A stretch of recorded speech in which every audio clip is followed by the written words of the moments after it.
prayer, eh? You got me down there, Matt? Yep. It's pretty important in the life of Christians, eh? Some would say it's probably the lifeblood. I've learned in the last couple of years, definitely in the last year, just how important prayer is and to never turn down when somebody says, I want to pray for you. And so I wanted you to share that. I wanted you to share that journey with me. A week ago, this testimony sounded very different. But then a week ago, I was sitting in the corner and I was in a kind of a dark space. I had a lot going on in my head and I wasn't sure what to do with it.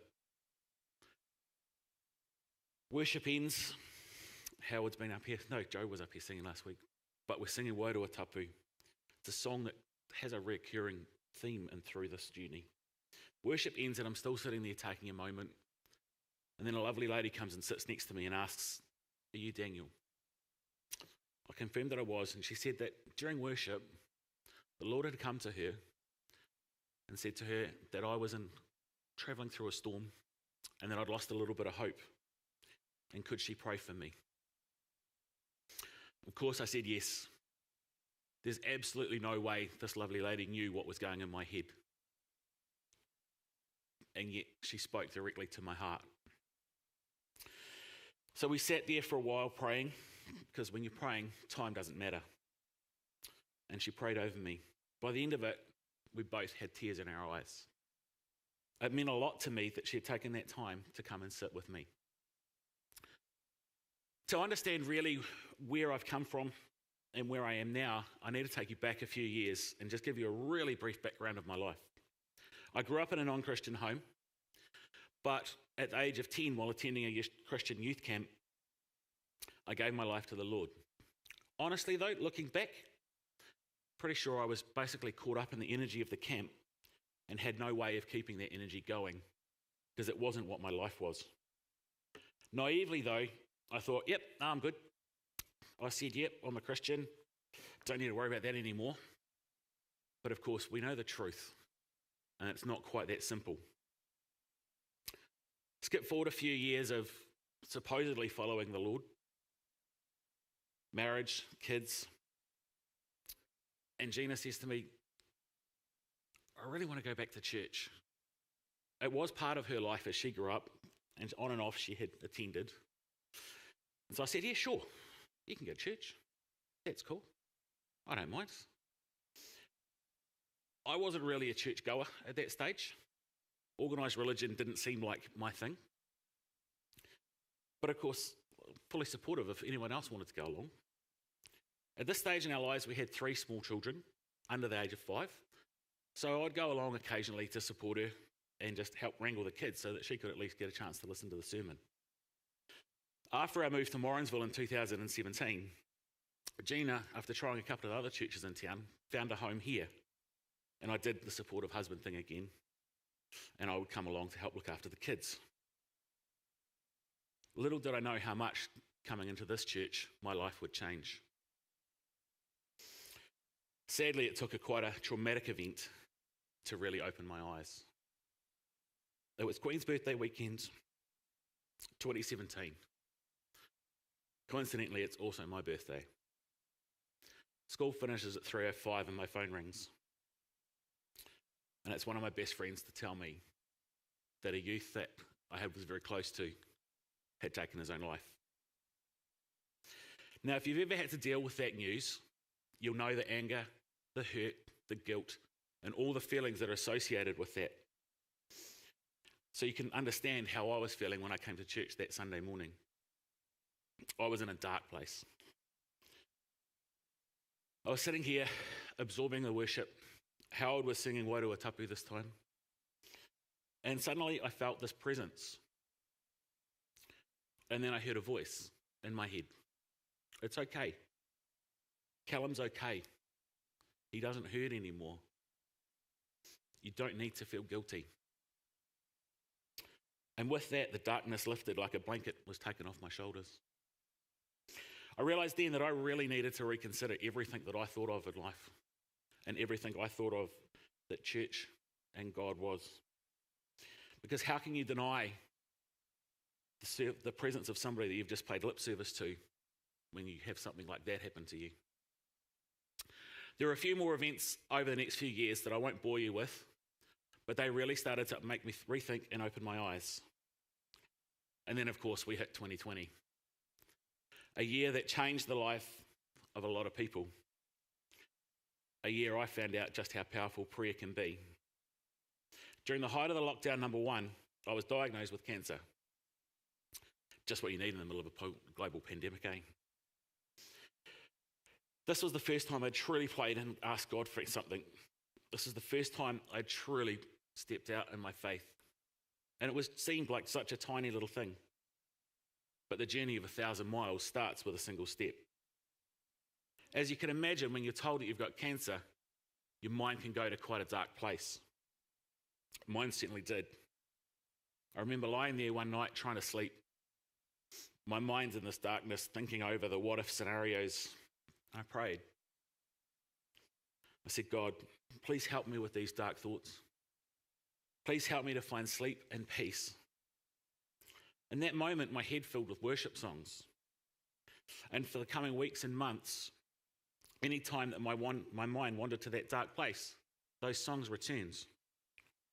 It was God's reminding me that he had this. He had his plan. And that even though I couldn't see it, he was working. As if that wasn't enough to prompt that journey of faith in me, 2020 sadly had more to come. 4th of August that year is a date that will never be forgotten. Is a date one of our much loved members was taken from heaven. James was a guy who lived his life for God. He was such an incredible role model and will always be missed by those who touched his life. And I'll be forever grateful to be able to have spent that time that I spent with him. In the days that followed James's passing, a number of people had a look at the Bible to see what James 4:8 says. It says this: draw near to God, and he will draw near to you. So much truth in those 11 words. They have become the words, along with the example that Darren and Lynn have set as they have journeyed through their losing of James, that has shaped my life over the last 2 years and will always continue to shape my life. 2021 was a blur of life flat out, COVID lockdowns, treatment for cancer, attending church, joining digs, and everything else that goes with life. I say it's a blur because I don't really remember a huge lot of specifics. Apart from the end of it, which was an incredibly large moment in my life, my baptism. You see, I never thought I'd get baptized. It wasn't that I didn't believe in baptism. It wasn't that I didn't understand what baptism was all about. I just didn't want to stand up here, talk in front of the church and make a big public statement. Kind of ironic, really, eh? I also thought I wasn't ready. I wasn't that perfect Christian. I had so many things that were wrong for me. All those excuses that we tell each other and that we tell ourselves. The reality is, God doesn't care. He knows we're not perfect. He knows everything about us. So I'm sitting there on a beautiful sunny morning up at Cook's Beach, attending youth retreat with the rest of the youth leaders. And Kelly has us doing a bit of reflective work in our journals. We've got some quiet worship music playing in the background. And I can remember writing something about needing to wash my sins away. And it occurred to me, I needed to be baptized. I didn't need to be baptized in a month or a year or a week. I needed to be baptized then. A quick phone call home to check that it was all right for me to do that. Gina said she was all right with it. Turns out she wasn't, but that's a whole nother story. I grabbed Kelly and a plan was hatched. 2 hours later, from deciding that God was telling me to get baptized, it was done. I'd taken a huge step in drawing closer to God. I did as I was commanded. I'd publicly declared that I was his truly humble servant, and I'd taken a major step in my faith.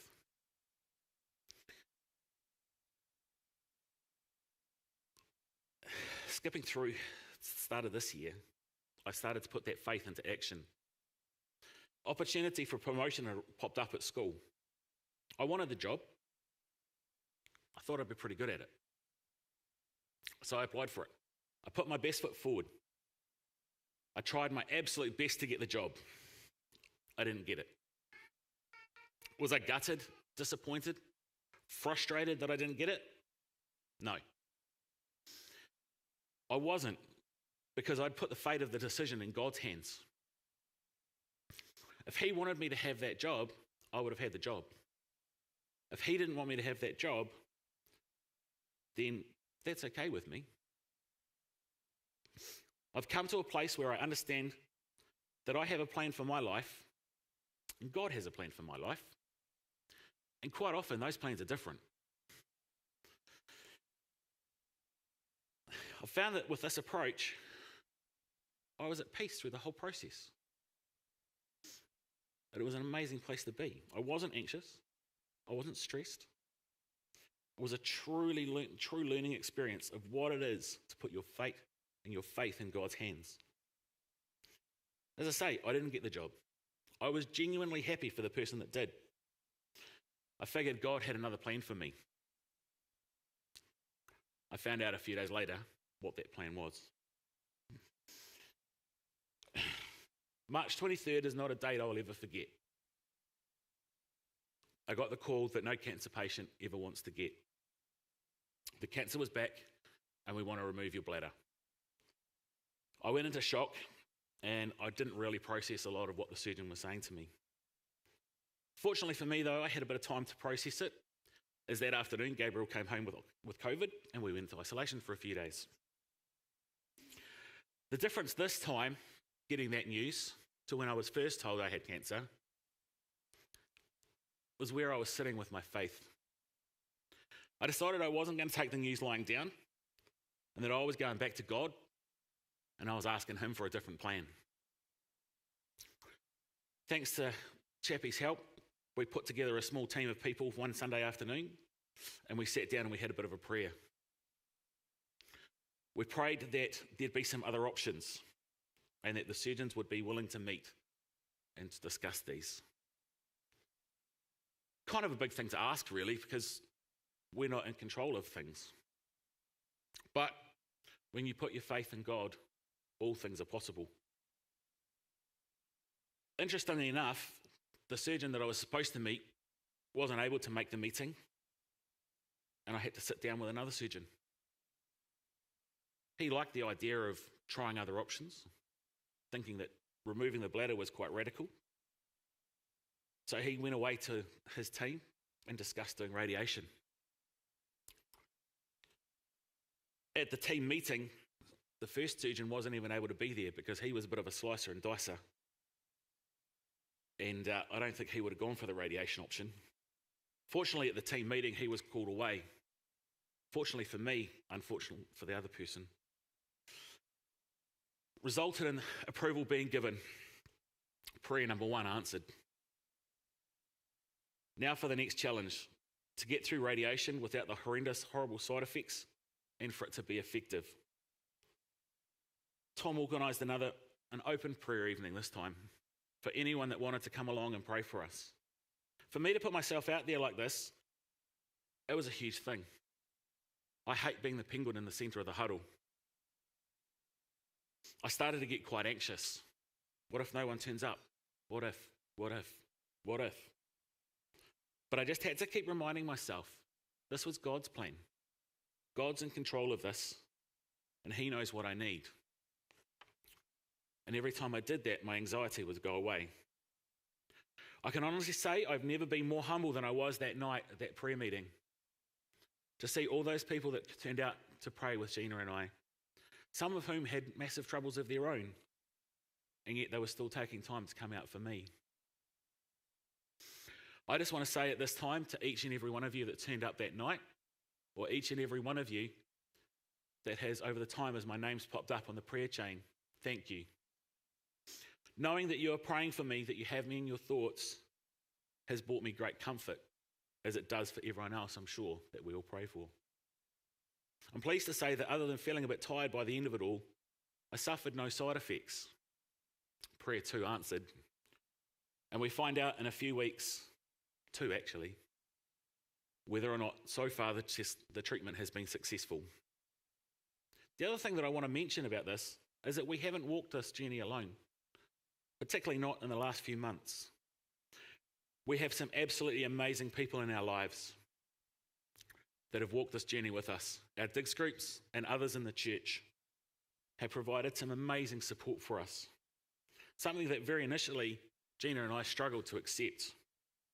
But a trip in the car and a yarn or two with Tom gave me a new perspective of how to say this. How to say, yes, please, that dinner you're offering us would be great. Thank you. It'd be great if you could take our daughter to gymnastics. The thing is, if you don't start accepting the help that people offer us, you're potentially denying them their opportunity to serve God. Because by serving Him through serving others, it's one of the things He calls us to do. Isn't that why Jesus washed the feet of the disciples at the Last Supper? To show us how He wants us to live. To be servant-hearted is to be truly blessed. So to finish up, before I get the hook from Richard, I stand here today a very different person. One that has walked, a very different person to the one that walked through those doors 5.5 years ago. A person who lives his life in the peace of knowing that God has a plan. May not be my plan, but that's okay. A person who understands the power of prayer. I'm still far from perfect, but it's a work in progress. Our God is an awesome God. He reigns from heaven above. And as you draw closer to Him, He will definitely draw closer to you.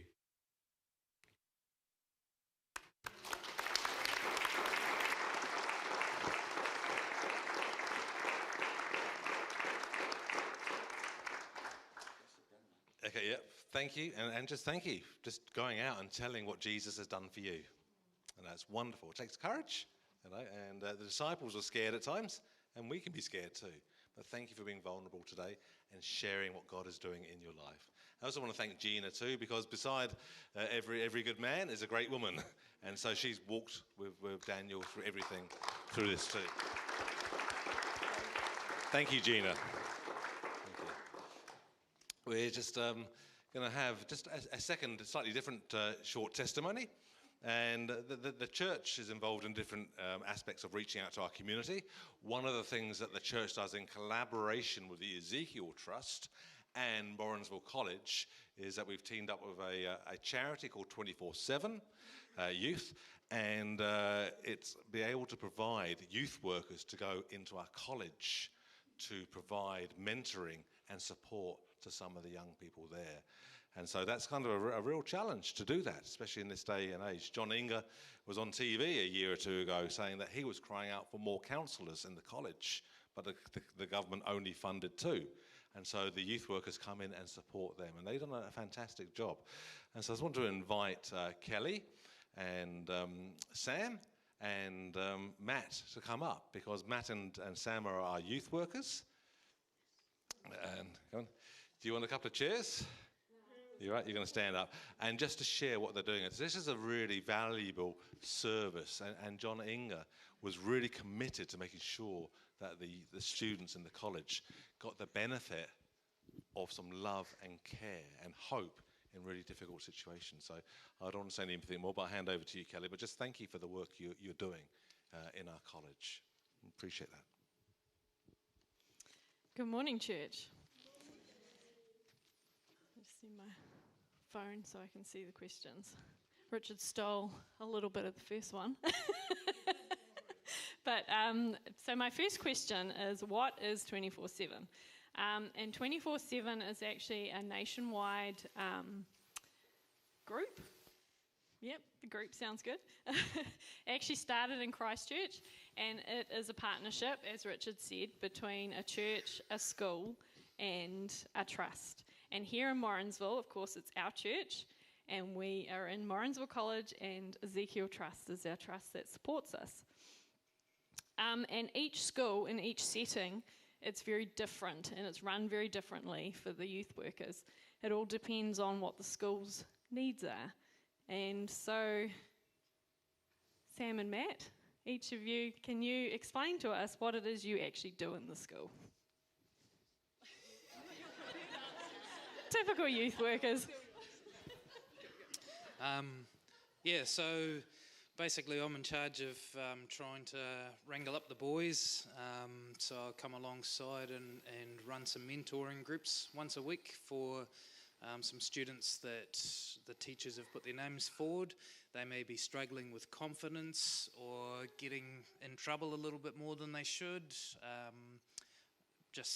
Social cues that they're sort of lacking and things like that. So one is just trying to bring out the best in them.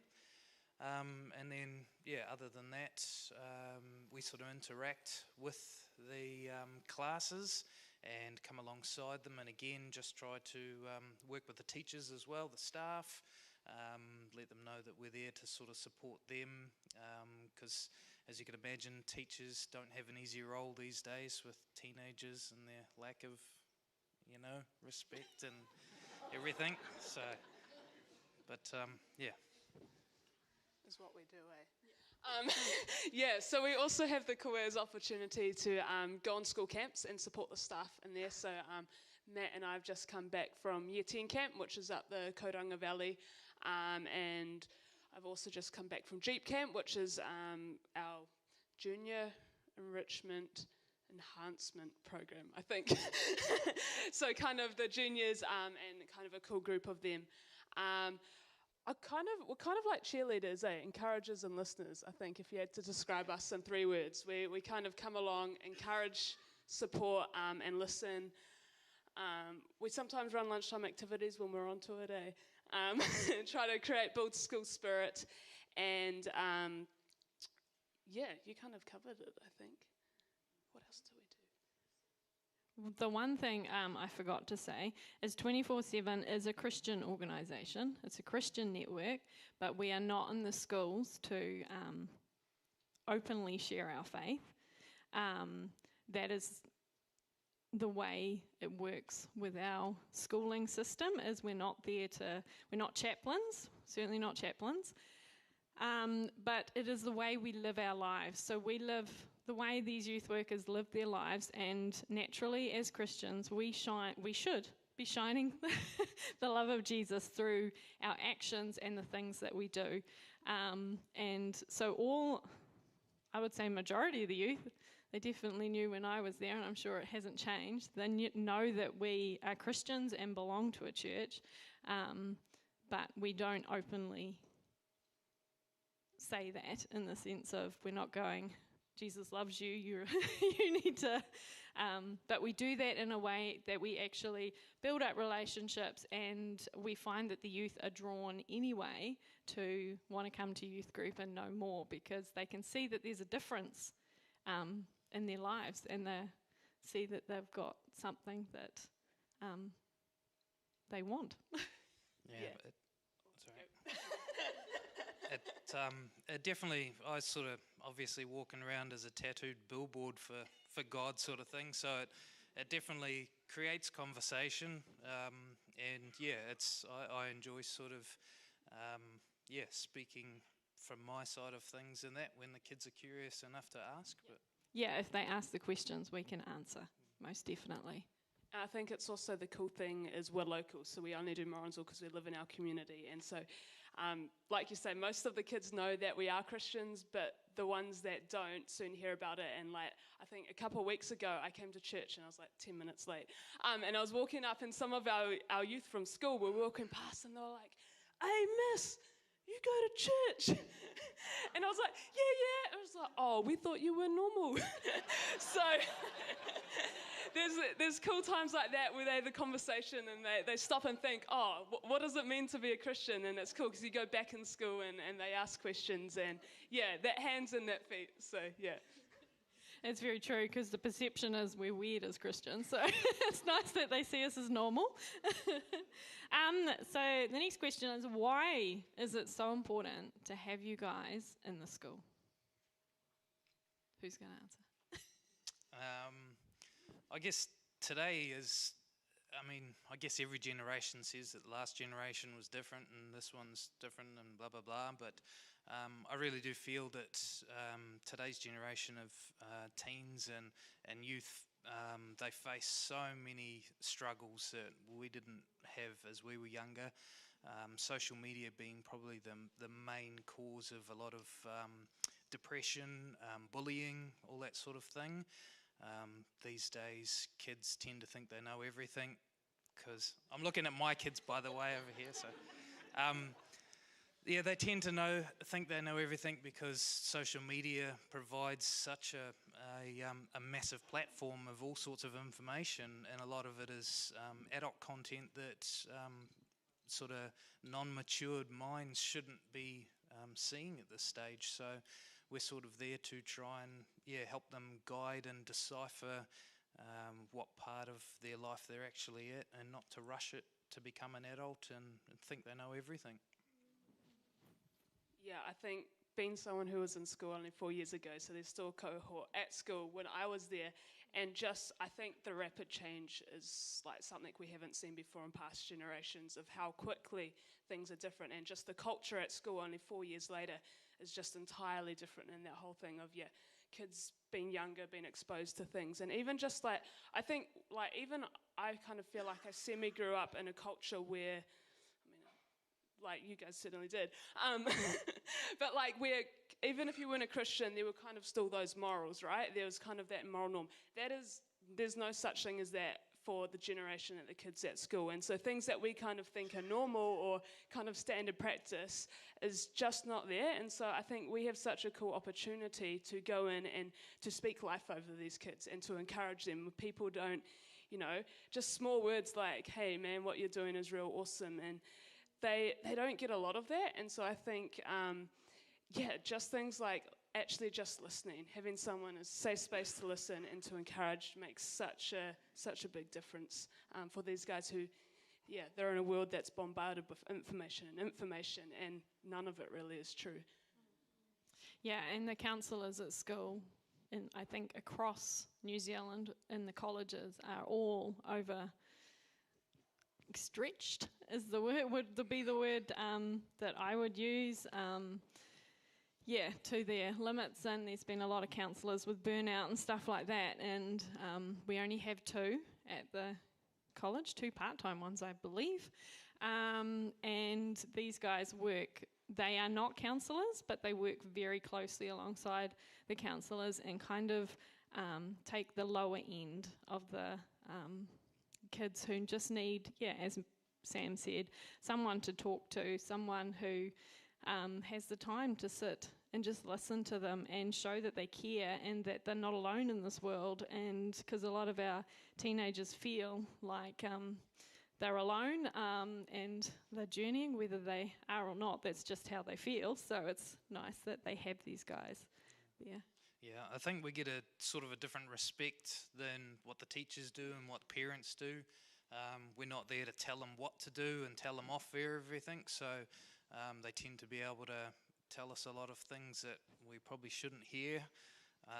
But it's good that they feel comfortable that they can talk to us about all of their struggles and the mischief they're getting up to, and again it gives us a chance to speak into their lives a little bit and help guide them, but not sort of instruct them that this is not, don't do it. So and as you can imagine, it's pretty full on for these guys in the school. So we actually have, because we're part of a greater network, we have clusters once a term. So our Waikato, we join together with the Waikato group. There's a few schools in the Waikato, not as many as there used to be, but we're growing, so that's good.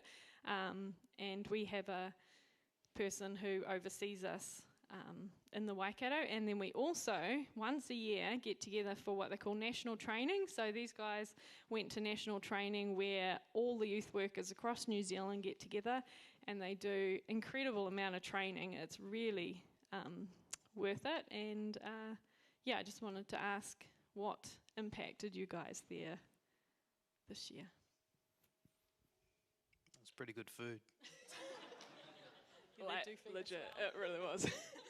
The thing that I love about national training is because we're a Christian organisation, the thing that fuels us is Christ. And we go there and it's this awesome combination of learning new skills and seminars, but also worship and sermons and stuff like that. And so for myself, I just think it's really cool to be in a space where there's like-minded people and to it's almost like a recharge to focus on God again and to get that, just soak in the space, but also to network with others who have been in it for longer, have seen so much more than we've seen, and to just kind of, glean from their experiences and see what we can bring back and implement here. Yeah, we both had to do a level 3 certificate in youth work in New Zealand, so for Sam that was easy. Sam's tackling all sorts of stuff. For me it was a bit of a drama, but got there in the end.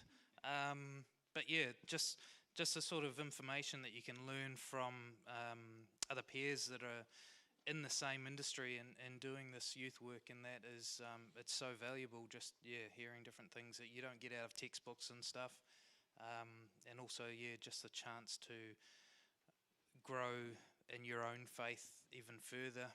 There's a lot of reflection and time, stuff like that just gives you, it challenges you as well.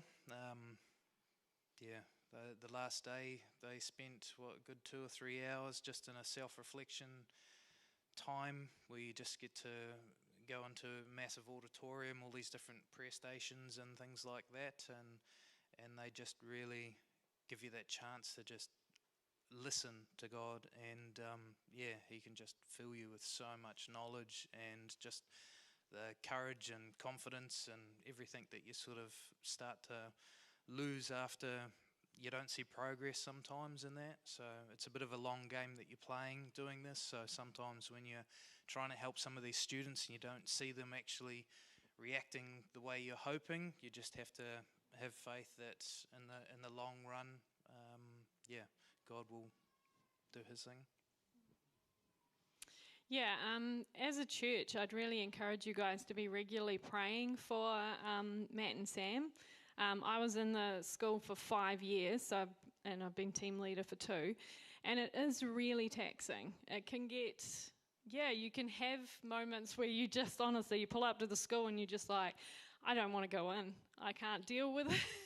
With this, you don't know what you're going to face. Every day is different, and you're hearing a lot of stuff, so it's really hard to separate that when you leave. Like, that there's quite often with youth, I think, with adults, they're often in a position where they can change what's happening in their life and they can make different decisions. Our young people, just like our children, aren't necessarily in that situation. They go home to it every day. They are surrounded by it every day, and they don't have the choices to leave that until they're a lot older.